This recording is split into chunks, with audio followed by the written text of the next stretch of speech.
Et re. Bon, deuxième vidéo de la soirée. Euh, bon, je suis vraiment KO, mais je vais faire le commentaire vite fait de cette game. Donc c'est une game contre Bananas qui joue une pilier Panda attaque à 10 qui est très très intéressante. Un peu dans la même idée de la pilier de Pinad, contre laquelle j'ai perdu d'ailleurs. Très très belle team. Donc c'est une variante de la team de la vidéo précédente. Mais là je joue sans sacrifice et sans maladresse, mais avec double Xio et Clint sur le sacri, avec des dagues. Donc je joue à 105 Dini et 100 Dini ici. Euh, donc là, voilà, pour faire une petite présentation, il joue dévouement, ralentissement, classique. Portée jetée, bon, boost habit de groupe. Point d'attaque, souffle alco pour bien taper au cac. Ça, c'est très bien. J'aurais, j'aurais plus vu le coup de bambou sur le panda ici, pour qu'il puisse jouer coup de bambou, souffle alco quand son Xel meurt au cac. Ça peut être grave intéressant. Mais bon. Et ici, un petit sacrieur Célestine en 8 PA, avec attirance, furie, transpo, classique, très fort. Oula, je galère, faut clairement que j'aille dormir. Voilà, moi je joue avec sans maladresse, comme j'ai dit, double Célestine. Voilà. Sinon, c'est la même variante. Hum, voilà, sans le marteau. Alors, là je m'avance, lui aussi.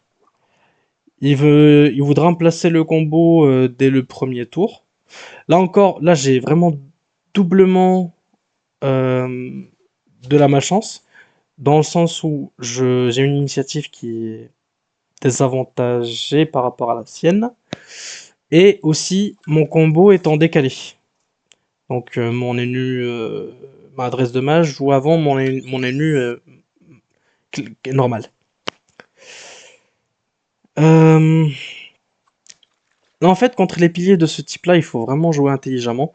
Déjà, la tourmente, je la joue T1 parce que je vais placer mon combo au T2. Et il faut que je m'avance sereinement parce que là, un porté-jeté à 4 PO, il peut très vite, ça va aller très vite avec son panda. Donc là, voilà, je m'avance. J'essaie de faire avancer mon Kra en premier. Parce que contre les piliers de ce type-là, il faut vraiment faire du retrait PO, sinon, très vite, sinon c'est mort. Bon là, il a pas trop d'ouverture pour faire son combo, c'est bien. Je vais pouvoir m'avancer tranquillement. Euh, de mémoire, j'ai un peu de mal à me placer un peu dans cette zone-là. Euh, Parce qu'en fait, les cases ne sont pas illimitées dans ce petit couloir. Et c'est assez dur de faire avancer tous les persos d'un coup. Et là, je me dis que la case PO serait pas déconnante pour cette Enutrof là, qui pourra se faire E de Lynx aussi au tour prochain. Donc avoir 3 PO.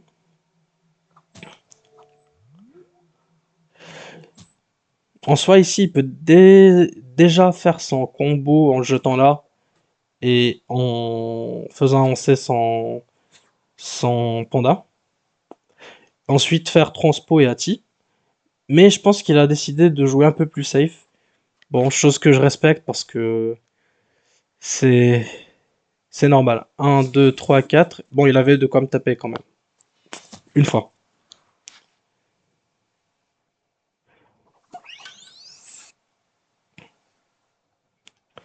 Donc là, effectivement, je me retrouve un peu bloqué avec la maladresse de masse. Je peux pas trop m'avancer. Donc je décide quand même je sais plus ce que j'avais fait ici. Ok, je reste ici, ok. Je donne des PM à mon Kras, c'est pas... Des fois je le fais, surtout contre les piliers comme ça, pour pouvoir placer les tops au moment où la malade masse est encore là. Comme ça, je peux facilement transitionner vers le moment où j'ai plus de malade masse. Euh, donc le problème avec l'initiative, c'est que lui, il peut très très facilement placer son combo et moi pas du tout parce que je me fais cut mes deux persos. Euh, donc tout mon tour à jouer, je dois le jouer au moment où voilà, j'ai une double en attaque avec la Caspea. Ça j'avais calculé avec l'action héroïque. Donc là, c'est bien parce que je prends de l'avance sur sur son sur son combo. J'applique assez de pression. Là, c'est un tour clutch que je vais proposer parce que j'ai envie de m'avancer avec l'œil de lynx sur le sacré pour pouvoir aller isoler son panda. C'est pour ça que j'ai force de l'âge et que je me suis avancé. En plus, il y a la déesse sacrière, donc c'est doublement bien. Donc là, j'ai la transpo à 5 PO et j'ai la SO à 3 PO. Donc hop, on essaie d'isoler, on revient tranquillou. Je pouvais le faire sans la déesse sacrière, j'avais calculé ça pour justement. Mais c'est toujours mieux de se replacer là. Comme ça force le détacle à plusieurs reprises.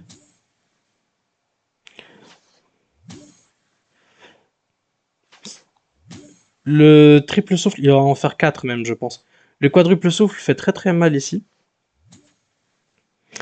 Il me descend très très bas. Là, le Clint, il a été bien rentabilisé cette game quand même. Euh, mais bon, ici, ce que je peux faire, c'est que je vais coup de bambou, revenir d'une case, mettre ma pawn d'attaque. Donc ça fait très très mal. Il va pouvoir cacher son panda, le soigner. Mais chose qui n'a Ah, il y a le bruit des furies, pardon. Chose qui n'a pas compté, je pense, c'est l'œil de lynx sur les deux persos, qui va être, je pense, assez intéressant pour aller choper son Pandawa.